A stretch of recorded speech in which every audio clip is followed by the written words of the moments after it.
بسم الله الرحمن الرحيم.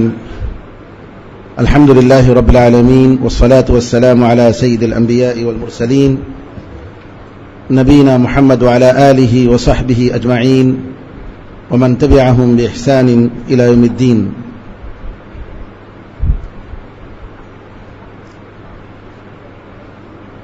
آخری تاخرات ہے اور کل سعودی عرب میں 30واں رمضان ہے. اعلان ہو گیا ہے کہ کل 30واں رمضان ہوگا اور پرسوں انشاءاللہ سعودی عرب میں عید ہوگی. اور کل ہم لوگ انشاءاللہ شوال کا چاند تلاش کریں گے. اگر نظر آیا تو ہم بھی پرسوں عید منائیں گے، ورنہ اس کے بعد ہی جیسا کہ معمول ہے 30 دن پورے ہونے کے بعد ہم عید منائیں گے انشاءاللہ. رمضان کا مہینہ بڑی تیزی سے آیا اور دیکھتے ہی دیکھتے ہم سے رخصت ہونا چاہتا ہے. رمضان کے مہینے میں ہم نے اللہ کے فضل و کرم سے قرآن کریم کو سنا، قرآن کریم کو پڑھا اور روزے رکھے، اللہ تعالی کی عبادت اور اس کے ذکر میں مصروف رہے. ہمیں یہ دیکھنا ہے کہ قرآن کریم سے ہم نے کیا سبق لیا ہے. رمضان کا مہینہ جو ہم نے گزارا ہے، اس مہینے میں ہم لوگوں نے قرآن کریم کو پڑھا، سنا، تو قرآن کریم ہمیں کیا سبق دینا چاہتا ہے.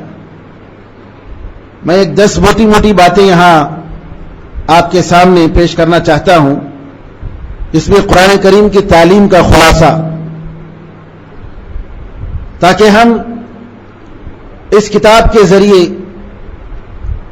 دنیا اور آخرت میں کامیابی حاصل کریں، سربلندی ہمارے لیے نصیب ہو. قرآن کریم سب سے پہلے جس چیز پر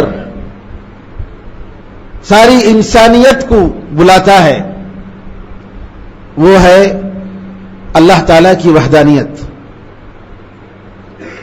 اللہ کی ذات کے بارے میں، اللہ تعالی کی صفات کے بارے میں، اللہ تعالی کی ربوبیت اور اس کی الوہیت کے بارے میں.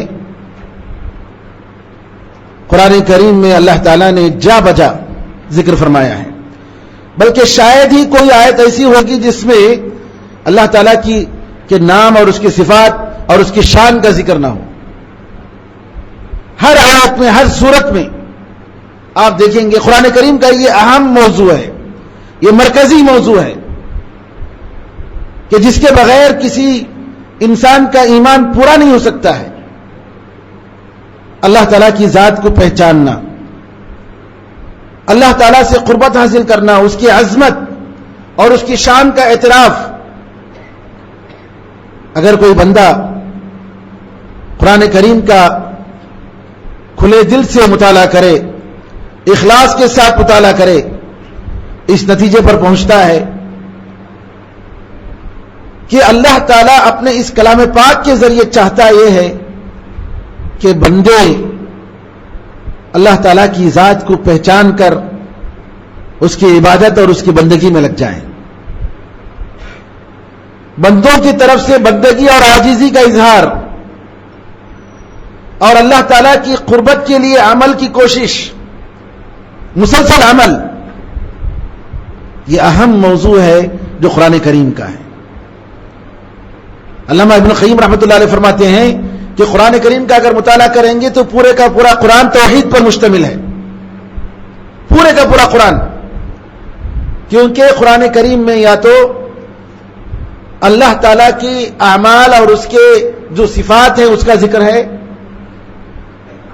اس کی شان کا ذکر ہے، اس نے کیسے لوگوں کو پیدا کیا، کائنات کو پیدا کیا، کیا کیا اس نے کیا، اس کا ذکر ہے، یا اللہ تعالیٰ کی شریعت کا ذکر ہے، اللہ کے احکام کا ذکر ہے، یا اللہ تعالی نے اپنی شریعت کو ماننے والے، اس پر ایمان لانے والوں کو اللہ نے جنت میں کیا رکھا ہے اس کا ذکر ہے، یا جن لوگوں نے انکار کر دیا، اللہ پر ایمان نہیں لایا، ان کے لیے کیا سزا رکھا ہے آخرت میں اس کا ذکر ہے،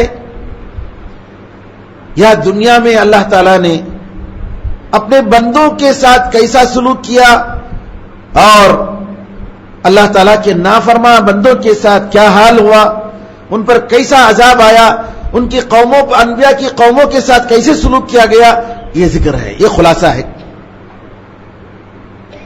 پورے کا پورا قرآن توحید پر مشتمل ہے۔ تو لہذا میرے بھائیوں، یہاں یہ بات سمجھنے کی ضرورت ہے، خاص طور پر ہم جس ماحول میں رہ رہے ہیں، شرک اور کفر اور بدعت و خرافات کا ماحول، توحید کے بغیر کوئی کام نہیں ہو سکتا ہے۔ دعوت کے جتنی تنظیمیں ہیں دعوت کے نام پر کام کر رہی ہیں، کتنی جماعتیں کام کر رہی ہیں، اگر توحید کو جو اہمیت دینی چاہیے، لوگوں کے عقیدے کی اصلاح کے لیے جو اہمیت دینی چاہیے، اس کو اگر چھوڑ دیں گے ان کی دعوت بیکار ہے، اس کا کوئی نتیجہ نہیں ہے۔ اسی لیے ہم دیکھتے ہیں تاریخ دعوت کی جو تاریخ رہی ہے، پوری تاریخ انبیاء علیہ السلام سے لے کر آج تک جتنے لوگوں نے، جتنے بڑے لوگوں نے، علماء نے دعوت کا کام شروع کیا، دیکھ لیجیے آپ ان کی تاریخ اٹھا کر، جن لوگوں نے اپنی دعوت اور اپنی تحریک میں انبیاء کے اس طریقے کو نہیں اپنایا کہ کس چیز کو اپنی دعوت میں زیادہ اہمیت دینی چاہیے، اخلاق کو اہمیت دینی چاہیے، عبادات کو اہمیت دینی چاہیے، یا اس کا رونا چاہیے کہ ہمارے پاس حکومت نہیں ہے، حکومت ہم کو چاہیے، کس چیز پر زیادہ اہمیت دینی چاہیے؟ رسول اللہ صلی اللہ علیہ وسلم اور آپ کے ساتھ جتنے انبیاء کرام آئے ہیں، ان کی ساری دعوت آپ اٹھا کر دیکھ لیجئے، قرآن کریم نے کہیں کسی نبی نے حکومت نہیں مانگی، کسی نبی نے۔ سب سے پہلی دعوت ان اعبدوا اللہ، اللہ کی عبادت کرو، لوگوں کو اللہ کے ساتھ جوڑو، اللہ تعالیٰ کے بندے بن کر وہ زندگی گزاریں، ساری چیزیں خود بخود مل جائیں گی۔ سب سے اہم چیز قرآن کریم جس کی طرف اشارہ کرتا ہے وہ توحید ہے، توحید کے بغیر کوئی عمل اللہ تعالیٰ قبول نہیں کرے گا۔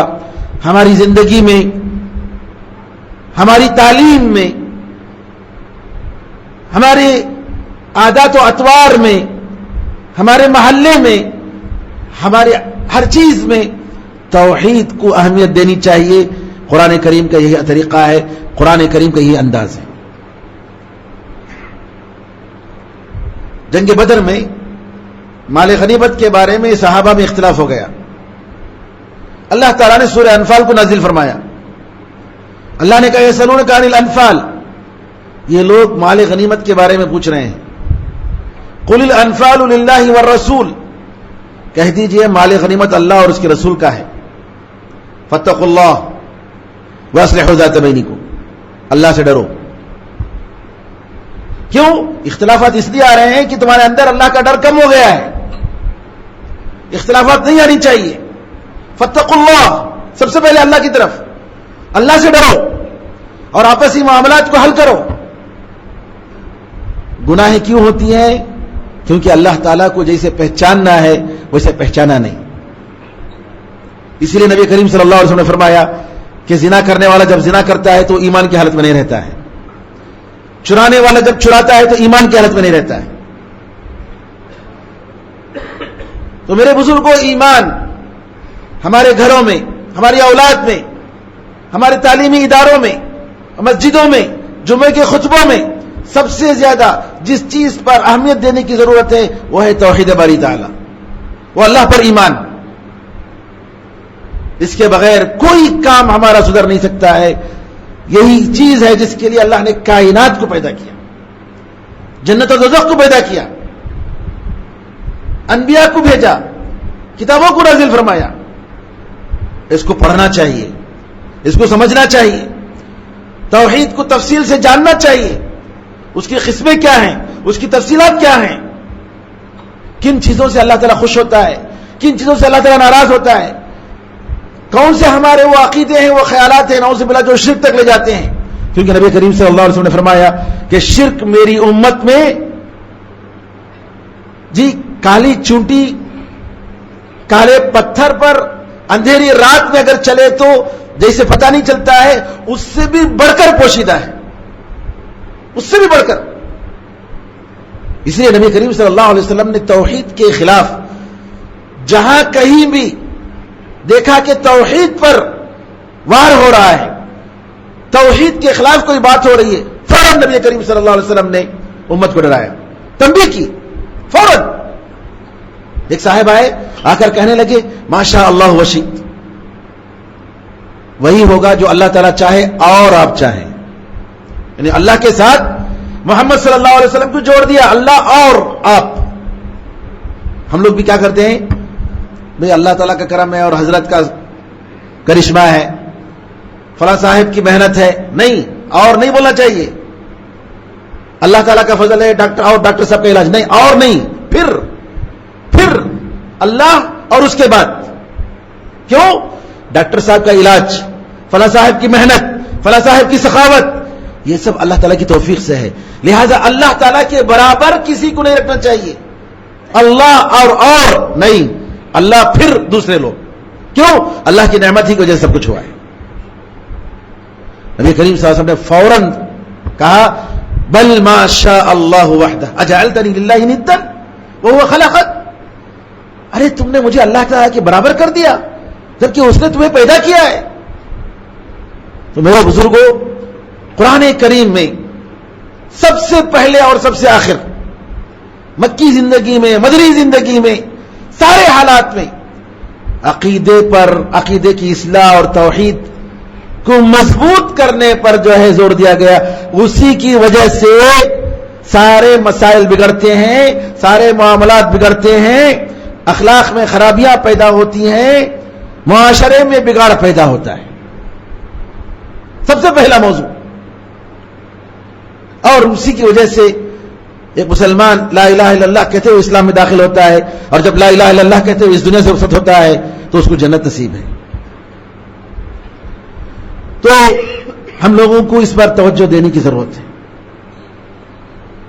توحید ہی کے ذریعے جتنے آج ہمارے ماحول میں شرک ہے, شرک کا ماحول بتانے کی ضرورت ہے, لوگوں میں دعوت پھیلانے کی ضرورت ہے, پمفلٹوں کے ذریعے, کتابوں کے ذریعے اس شرک کو ختم کرنا چاہیے.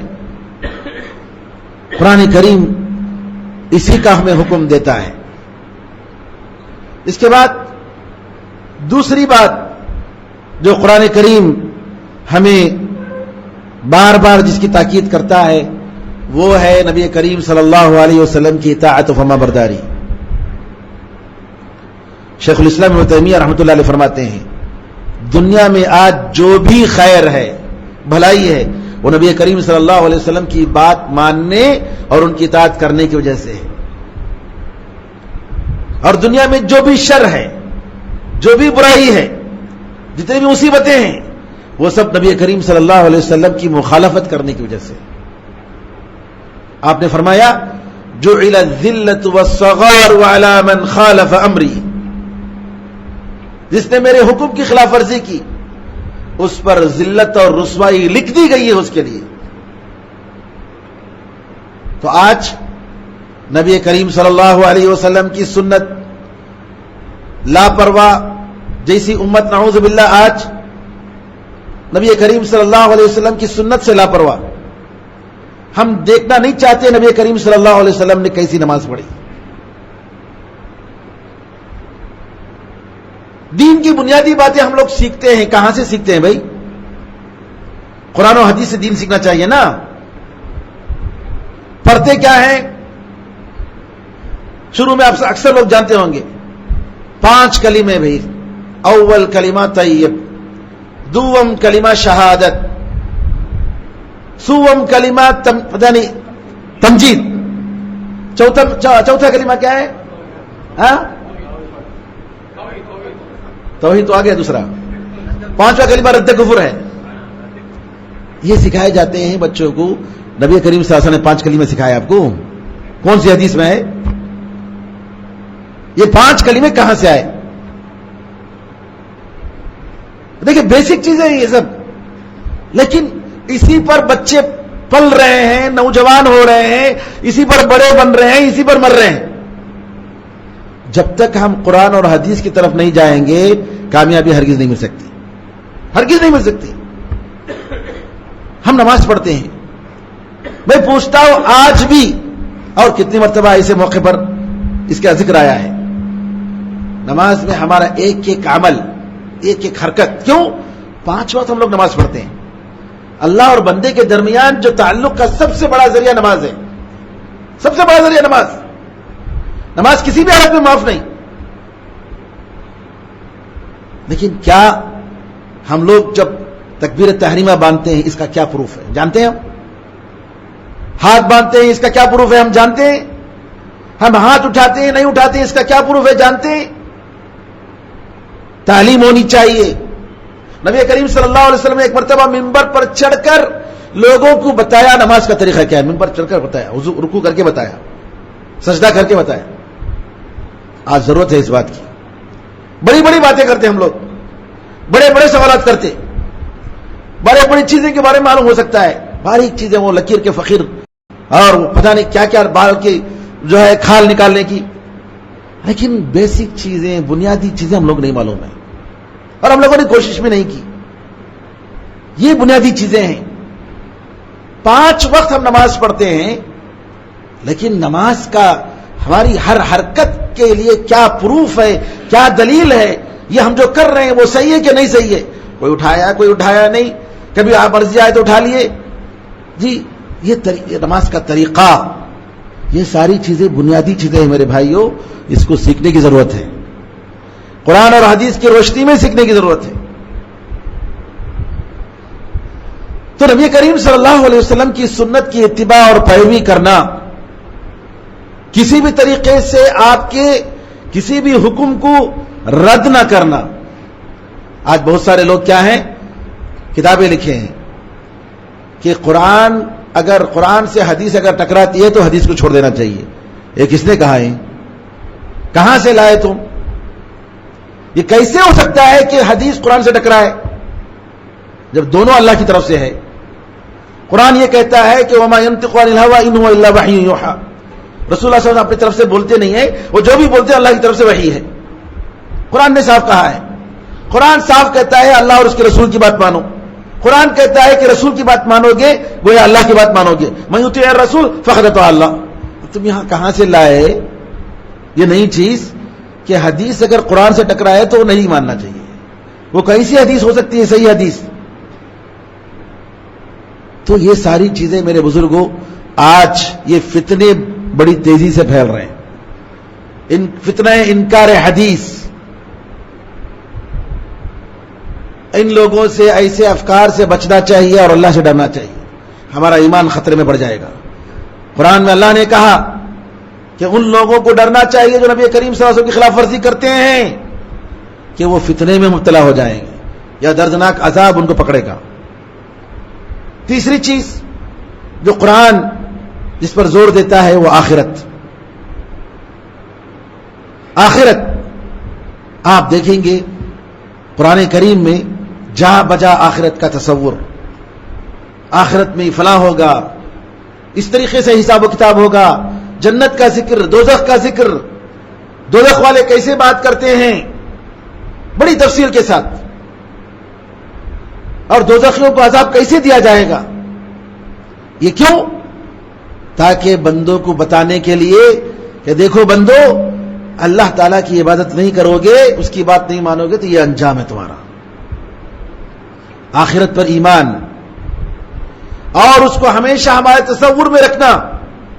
ایک دن اللہ کے سامنے حساب و کتاب دینا ہے, ہر چیز کا حساب و کتاب دینا ہے. ہمارے خلاف ساری چیزیں ریکارڈ ہو رہی ہیں, کوئی چیز مخفی نہیں ہے, ساری چیزیں ریکارڈ ہو رہی ہیں, اور اللہ تعالیٰ کے سامنے ہر پائی پائی کا جواب دینا ہے. تو یہ ایمان ہونا چاہیے اور اس تصور کے ساتھ ہمیں زندگی گزارنی چاہیے. اسی لیے اللہ تعالیٰ نے آخرت پر، اور چوتھی چیز کہ آخرت کا ذکر کرنے کے بعد کہ دنیا کی زندگی پر آخرت کو ترجیح دو، اور یہ بھی بتا دیا کہ انسان کی طبیعت یہ ہے کہ آخرت کی پر دنیا کو ترجیح دیتا ہے، آخرت پر دنیا کو ترجیح دیتا ہے. بل تؤثرون الحیات الدنیا بل تؤثرون الحیات الدنیا والآخرۃ خیر وابقی، بلکہ تم لوگ دنیا کی زندگی کو ترجیح دیتے ہو جبکہ آخرت زیادہ بہتر ہے اور ہمیشہ رہنے والی چیز ہے. تو یہ چیز انسان کے ذہن میں بار بار کہ ہم آخرت کے لیے تیاری کریں. دنیا کی کامیابی، ہمارے جلسوں کی کامیابی، ہمارے کاموں کی کامیابی کچھ نہیں ہے جب تک اللہ تعالیٰ اس سے راضی نہ ہو جائے، جب تک کامیابی کی شہادت اللہ تعالیٰ کی طرف سے نہ مل جائے. نہیں، ہم اپنی طرف سے سوچ لیتے ہیں اپنے دل کو سکون دینے کے لیے ہم کامیاب ہو گئے، ہماری زندگی کامیاب ہے، سب کچھ ٹھیک چل رہا ہے. نہیں، جب تک اللہ تعالیٰ کی طرف سے سرٹیفکیٹ نہیں ملے گی ہماری کامیابی کا کوئی اعتبار نہیں. یہ سب ہماری خوش فہمی ہے. تو لہذا آخرت کی تیاری، آخرت کے لیے محنت، وہاں کی کامیابی کے لیے کوشش. پانچویں چیز جو قرآن کریم بار بار توجہ دلاتا ہے وہ یہ ہے کہ قرآن کریم کا حق ادا کرنا چاہیے. قرآن کریم وہ کتاب ہے کہ جس کے ذریعے دنیا اور آخرت میں سرخ روئی مل سکتی ہے. اس کے بغیر کامیابی ہرگز نہیں مل سکتی. دنیا میں کامیابی چاہیے، آخرت میں کامیابی چاہیے.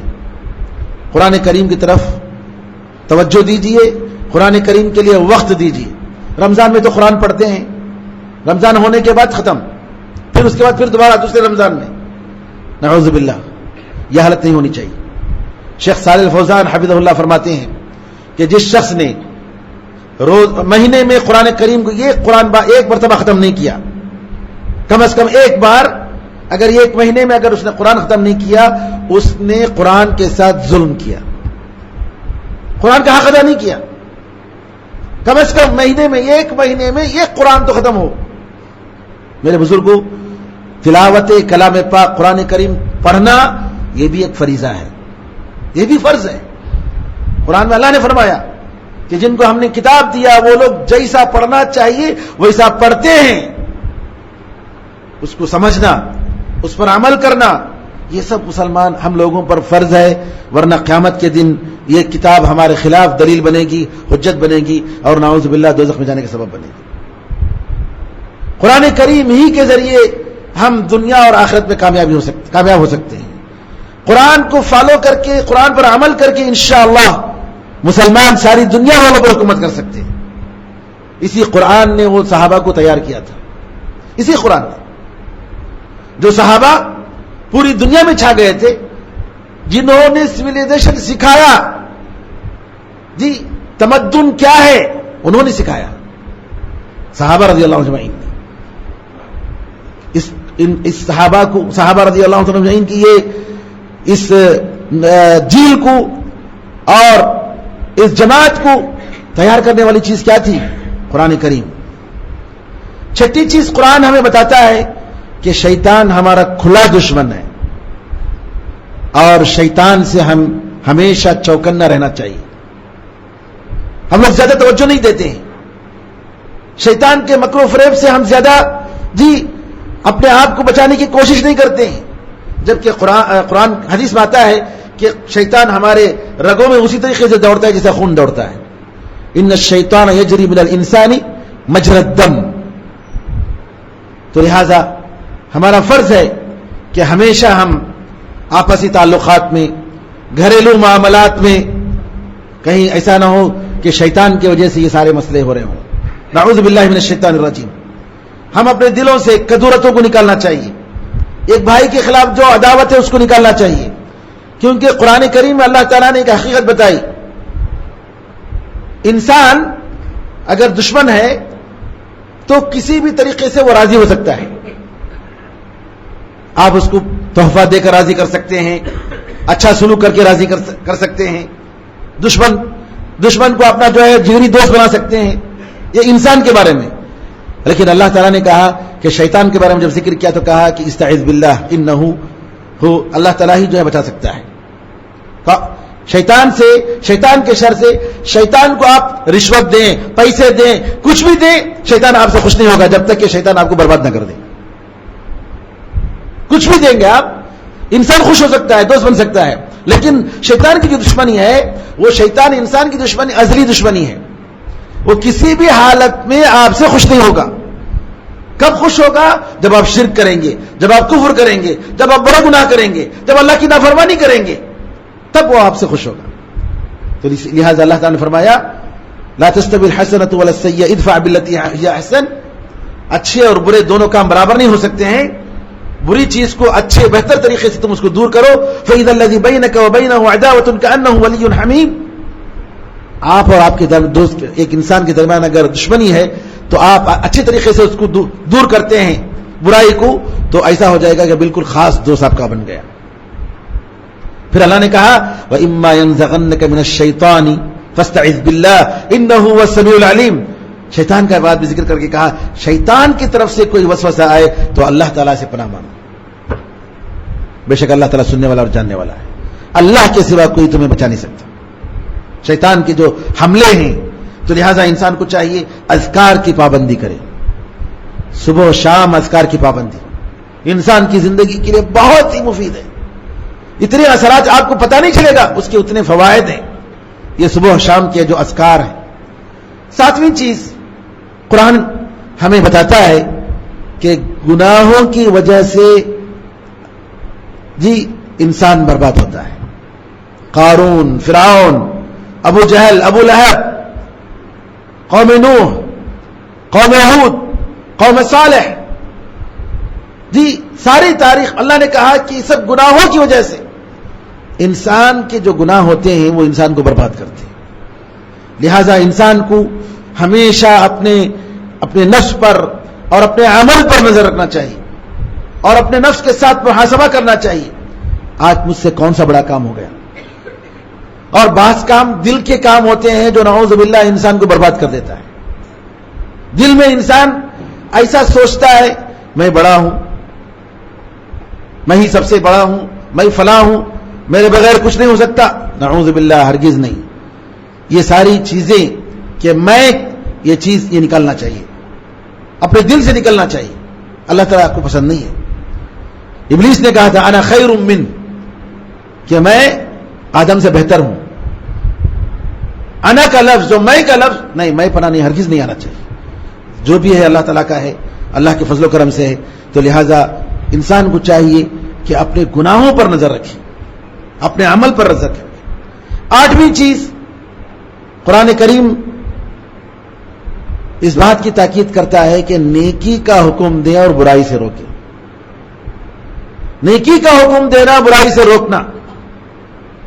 لولا ینہاہم الربانیون، کیوں نہیں اللہ والے ان کو اپنے علاقے میں جو برائی ہو رہی تھی اس سے نہیں روکے؟ کیوں نہیں روکے؟ ہفتے والوں کا قصہ آپ کو معلوم ہے، اصحاب السبت. كانوا لا يتناهون عن منكر فعلوه لبئس ما كانوا يفعلون. آپس میں جو برائیاں ہوتی تھی اس کو آپس میں ایک دوسرے کو روکتے نہیں تھے. میرے بزرگوں، یہ جو آپ دیکھ رہے ہیں کہ جن علاقوں میں مسلمانوں کے علاقوں میں جو تباہی آ رہی ہے، سیریا ہو، فلسطین ہو، عراق ہو، لیبیا ہو، مصر، جو دیکھ رہے ہیں ہم، یہ سب گناہوں کی وجہ سے اور امر بالمعروف اور نہی عن المنکر چھوڑنے کی وجہ سے. نیکی کا حکم کرنا اور برائی سے روکنا جب چھوڑ دیں گے یہ ساری تباہی آتی ہے قوموں پر. آپ کو معلوم ہے یعنی سیریا کی جو حالت پہلے تھی آج کیا حالت ہے. 2-4 سال میں قوم کو کس طریقے سے تباہ برباد کر دیا گیا، کیسے وہاں کے لوگوں کو تتر بتر کر دیا گیا، کیسے دوسرے ملکوں کے پاس جا کر ٹھوکر کھا کر یہ لوگ جو ہے یہ سب قصے منتشر کیسے ہو گئے. امن و سکون کے ساتھ تھے. گناہوں کی وجہ سے اور نیکی کا کام، نیکی کا حکم دینا، برائی سے روکنا، اس کی وجہ سے. تو یہ فریضہ ہے، اور اگر یہ فریضہ اگر ہم ادا نہیں کریں گے ہماری سوسائٹی میں بھی ایسا ہو سکتا ہے، ہماری بستی میں بھی ایسا ہو سکتا ہے تو لہذا ہمیں اپنے فریضے کو سمجھنے کی ضرورت ہے. 9ویں چیز اللہ تعالیٰ کی طرف دعوت دینا غیر مسلموں کو.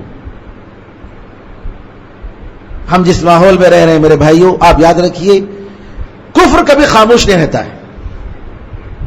کفر جو ہے کبھی خاموش نہیں رہتا ہے.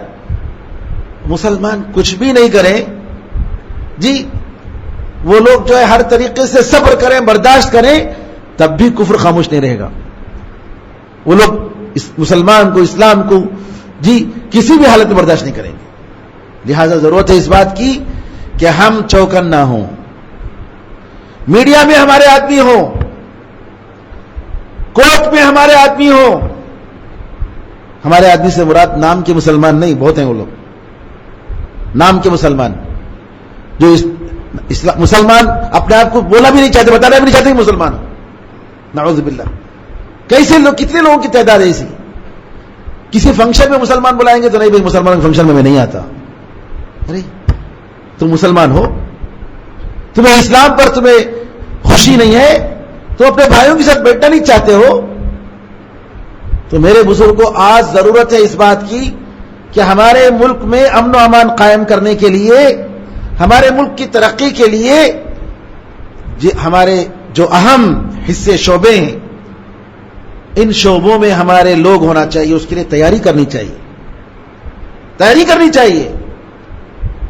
میڈیا کے لیے کہ میڈیا میں ہمارے نوجوان ہوں، ہمارے لوگ ہوں، لا میں ہمارے لوگ ہوں، اور ہر میدان جو اس میدان میں انسان کی ضرورت ہے وہاں نمائندگی ہو سکتی ہے، وہاں ہونا چاہیے.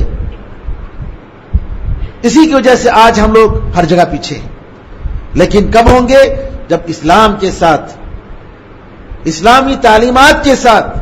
میں مسلمان ہوں الحمدللہ، مجھے اس پر فخر ہے، مجھے خوشی ہے، اور ساتھ میں ہندوستانی ہوں، اور میں اس ملک کی ترقی کے لیے کوشش کروں گا، اس ملک کو برباد کرنے کے لیے نہیں. یہ تصور ہمارے نوجوانوں میں آنا چاہیے، اور اس کے لیے پلاننگ کرنی چاہیے. جو ذمہ داران ہیں، جو بڑے لوگ ہیں، جو سمجھنے والے ہیں، ان کو چاہیے کہ ہمارے لوگ میڈیا میں کب تک نہیں رہیں گے جی، کب تک ہمارے پاس جرنلسٹ نہیں رہیں گے، کب تک اخبار اور ساری چیزیں غیروں کے پاس ہیں، ہمارے پاس کیا ہیں؟ کیا یہ سب فریضہ نہیں ہے ہمارے اوپر؟ اسلام کی طرف سے کوئی دفاع کرنے والا نہیں ہے، اسلام کی صحیح نمائندگی کرنے والا نہیں ہے. تو میرے بزرگوں یہ سب دعوت میں آتا ہے، یہ سب دعوت میں ہے کہ آپ غیر مسلم اگر کچھ دشمنان اسلام اگر غلط طریقے سے اسلام کے بارے میں بتا رہے ہیں، آپ کا بتانا نہیں اسلام یہ نہیں ہے، اسلام یہ ہے، صحیح اسلام کیا ہے. اور اگر آپ اسلام کے بارے میں غلط فیصلہ کریں گے، مسلمانوں کے بارے میں غلط فیصلہ کریں گے، انسانیت کا نقصان ہے، مسلمانوں کو نقصان نہیں ہے. کیوں؟ دنیا میں نہیں تو آخرت میں ضرور ہے ان کو. دونوں میں سے ایک نیکی کا اللہ نے وعدہ کیا ہے، یا تو غازی بنیں گے، کامیابی ہوگی، یا جو ہے شہادت ملیں گی. مسلمانوں کا کوئی نقصان نہیں الحمدللہ، لیکن انسانیت کا نقصان ہے. اگر صحیح مجرموں کو نہیں پکڑ رہے ہیں تو کس کا نقصان ہے؟ انسانیت کا نقصان ہے.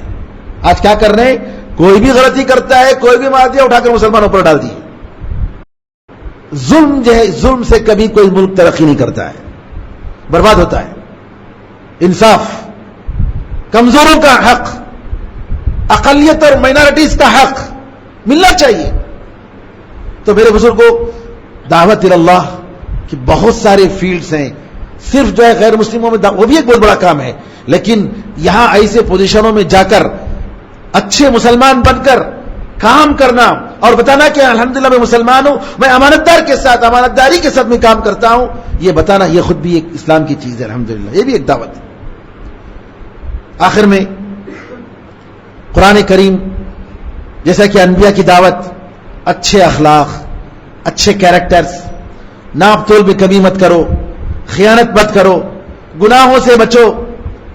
جی مومنوں کی کیا صفتیں ہیں، اللہ تعالیٰ کے بندوں کی کیا صفتیں ہیں، کیسے وہ لوگ کی زندگی گزرتی ہے، کیسے اخلاق ان کے ہوتے ہیں، فخر کے ساتھ نہیں چلتے ہیں. بڑے چیخ چلا کر لوگوں سے بات نہیں کرتے ہیں، اپنے آپ میں ان کے اندر وہ تعلی پن یا فخر اور تکبر نہیں ہوتا ہے جی، دوسروں کا غریبوں کا خیال کرتے ہیں، صدقات و خیرات کرتے ہیں، راتوں میں نماز پڑھتے ہیں. آپ دیکھیں گے قرآن کریم میں بے شمار مقامات میں اللہ تعالیٰ نے یہ نیک اخلاق، اچھے اخلاق، فضائل کی چیزیں اس پر ابھارا ہے. اور یہ ایک مومنوں کی شان ہے کہ مومن بندوں کے ساتھ بڑا رحم دل ہوتا ہے اور دن میں بڑی محنت کرتا ہے اور تنہائی میں جا کر اللہ تعالیٰ کے سامنے روتا ہے اور انسانیت کی فلاح و بہبودی کے لیے وہ فکر کرتا ہے. یہ قرآن کریم کے بعض موضوعات میں نے بتائے. اب میں چاہتا ہوں کہ ہم لوگ ایک پلان بنائیں. آئندہ رمضان تک کے لیے ہمارے پاس کچھ پلان ہونا چاہیے. مثال کے طور پر جیسا کہ میں نے کہا اذکار کی پابندی، اگر ہم نہیں کر رہے تھے اذکار کی پابندی، نماز کی تفصیلات کہ نماز کی ہر چیز دلیل کے ساتھ ہمیں معلوم ہونی چاہیے. شیخ البانی رحمۃ اللہ علیہ کی جو کتاب ہے صفت صلاۃ النبی، اسی طریقے سے اور عبد الکریم ثاقب صاحب کی بھی کتاب ہے، مختصر کتاب انگریزی میں ہے، پڑھیے. اس کو سننا چاہیے، پڑھنا چاہیے اور عمل کر کے دیکھنا چاہیے کہ میں کیا کر رہا ہوں، میں جو کر رہا ہوں صحیح کر رہا ہوں. کیوں؟ نماز ہے. نماز سب سے پہلا کوسچن قیامت کے دن نماز، فرسٹ پیپر. اس میں کامیاب ہو گئے تو سارا پیپر کامیابی الحمدللہ. اس میں اگر فیل ہو گئے تو ختم. ورکشاپ الحمدللہ، ورکشاپ جی اچھا خیال ہے، ورکشاپ کئی بار رکھا جا چکا ہے، انشاءاللہ پھر بھی رکھیں گے، بار بار رکھیں گے اور رکھنے کی ضرورت ہے. کیونکہ ہمیں افسوس ہوتا ہے کہ نمازی لوگ صحیح طریقے سے نماز نہیں پڑھتے. نمازی لوگ بھئی ہم نماز پڑھ رہے ہیں الحمدللہ، سب کچھ صحیح ہے، نماز اگر صحیح نہیں ہے، بیسک ہے بھئی، یہ بنیادی چیز ہے. تو ایک سال آئندہ انشاءاللہ رمضان تک ہم لوگ ان ساری چیزوں کو ہم لوگ صحیح کریں گے. قرآن کریم کی تلاوت کا طریقہ ہم سیکھیں گے. کوئی مشکل نہیں ہے، کوئی مشکل نہیں ہے. ارے عرب میں 80 سال کے بوڑھے مرد اور بوڑھی عورتیں قرآن کریم کے حافظہ بنے ہیں. 80 سال، اس سے بڑھ کر کیا ہے؟ کیا آدمی کی آخری زندگی کم از کم جو ہے قرآن کریم کے ساتھ گزرے. ہمارے لوگ کیا ہیں، ریٹائر ہو گئے، کام نہیں ہے، ایسے ہی گپے مارتے پھرتے ہیں، اللہ ماشاءاللہ ٹائم پاس. کیا بھائی کوئی بات کرنے کے واسطے نہیں، یہ ہے. ارے بھائی اللہ تعالیٰ کی کتاب ہے، زندگی موت پتہ نہیں کب آئے گی، اللہ کی کتاب کے ساتھ ٹائم گزارو نا. قرآن پڑھنا نہیں آتا ہے، کب تک بولیں گے قرآن پڑھنا نہیں آتا ہے؟ اللہ کے کرم سے مسجدوں میں، سینٹروں میں، اسکولوں میں قرآن پڑھانے کا اہتمام بہت. ہمارے خود اسکول میں ہم لوگوں نے کہا کہ 8 سال سے لے کر 80 سال تک کے لیے ہم لوگ مغرب سے لے کر عشاء تک ٹیچروں کو فری رکھ کر 8 سے 80 سال تک آئے نہیں کوئی. افسوس کی بات ہے. الحمدللہ IRGC میں اہتمام ہے، اس کے لیے مستقل طور پر 1 سے 2-3 اساتذہ کو رکھے ہیں، عصر سے مغرب سے عشاء تک. لیکن افسوس شوق نہیں ہے لوگوں میں، دین کی اہمیت نہیں ہے. تو پلان بنائیے، پروگرام کیجئے. انشاءاللہ اللہ تعالیٰ سے دعا ہے کہ اللہ تعالیٰ ہم سب کو جی ہمارے آنے والے ہر دن اللہ تعالیٰ سے قریب اور اس کی قربت اور جنت کی طرف قدم بڑھانے والا اللہ تعالیٰ ہمیں بنا دے. اللہ تعالیٰ دوزخ کو ہم پر حرام کر دے. ہماری عبادتوں میں بے شک کمیاں ہیں اور اللہ تعالیٰ سے ہم دعا کرتے ہیں کہ اللہ تعالیٰ ان کمیوں کو اپنے فضل و کرم سے دور فرمائے اور اللہ تعالیٰ ہمیں اخلاص کے ساتھ باقی زندگی گزارنے کی توفیق عطا فرمائے. نبی کریم صلی اللہ علیہ وسلم کی سنت پر زندگی گزارنے کی توفیق عطا فرمائے اور اللہ تعالیٰ بار بار ہمیں ماہ مبارک کا شرف ہمیں عطا فرمائے اور قرآن کریم سے قربت کا اللہ تعالیٰ ہمیں توفیق عطا فرمائے اور اللہ تعالیٰ اپنے فضل و کرم سے ہمارے گناہوں کو معاف فرمائے. آمین ارحم الراحمین. الحمدللہ رب العالمین. صلی اللہ وسلم علی نبینا محمد وعلی آلہ وصحبہ اجمعین. السلام علیکم ورحمۃ اللہ وبرکاتہ.